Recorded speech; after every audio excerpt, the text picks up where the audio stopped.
ভারতের হিমাচল প্রদেশ, ওড়িশা সহ বিভিন্ন রাজ্যে বন্যায় ২০ জুন থেকে ১৮ জুলাইয়ের মধ্যে মোট ১১৬ জনের মৃত্যুর খবর পাওয়া গেছে।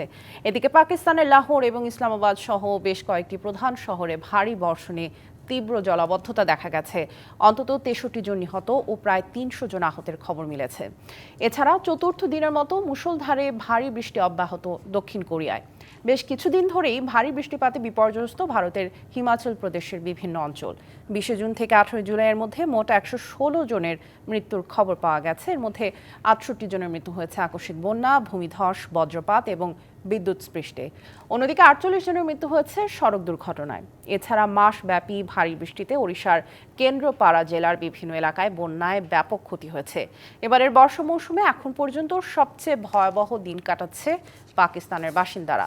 মুষলধারে বৃষ্টিপাতের ফলে সৃষ্ট বন্যা এবং ভবন ধসের ঘটনায় বেশিরভাগ মৃত্যুর খবর পাওয়া গেছে।